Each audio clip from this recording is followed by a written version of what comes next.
Dear Sam, I've been on 73 OK Cupid dates, and I've gotten my hopes up for each and every one.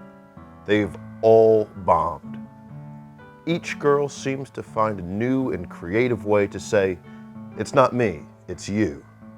Many leave during the appetizer.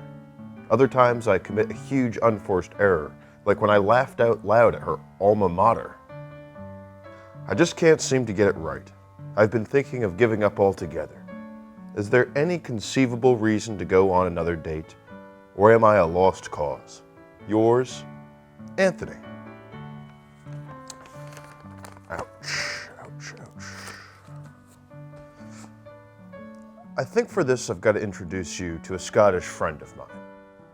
He's a philosopher, and his name is David Hume.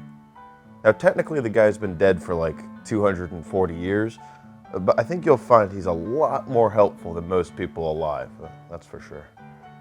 I think what you're dealing with, Anthony, is a problem of induction. And it goes something like this. Experience grounds our beliefs about things that haven't happened yet. The past informs our view of the future. It is totally normal for us to think that all members of a certain class that have so far been similar will continue to be so. This is just how we make normal, standard, day-to-day predictions. For instance, I've met a lot of creationists in my life.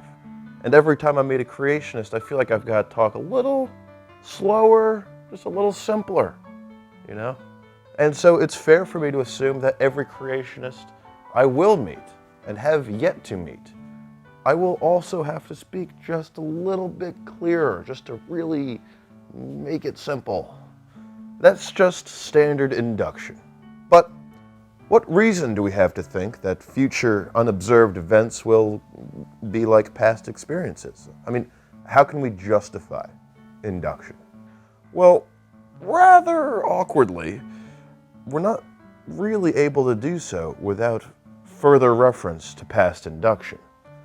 For instance,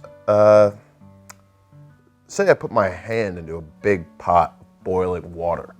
How do I know that's going to hurt? Because I've done it before. I've done it like 50 times before, and it hurts every goddamn time I put my hand in a lot of boiling water. It's terribly, terribly painful. But the reasoning is circular, you see. How do I justify inductive reasoning? By reference to past experiences of inductive reasoning. That's circular. That doesn't give you anything. There's no foundation there. And this is basically the problem of induction. And we can never say with certainty that future unobserved events will continue to resemble the past.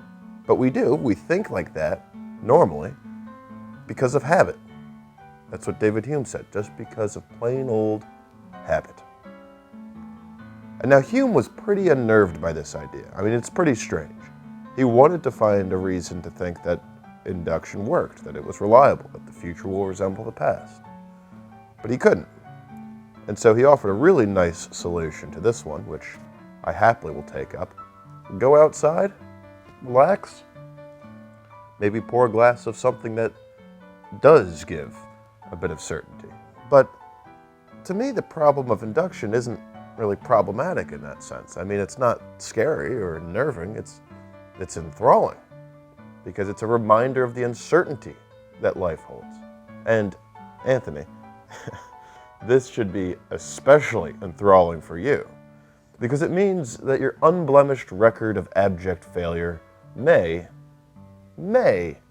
be coming to an end. Because 73 dates is a large but limited sample size.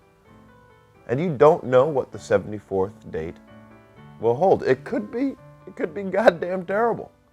It could be the worst of your many, many dates. Or not. You don't know. That's the point. So you've got to keep going. You've got to keep trying. And if the problem of induction suggests that we can't know with absolute certainty if the sun will rise tomorrow, then there's absolutely no way, Anthony, that you know when you're going to meet the right girl. But just to increase the odds a little bit, personal hygiene, some listening skills, and occasionally picking up the check from time to time. Why not? Thanks, and I hope this helps.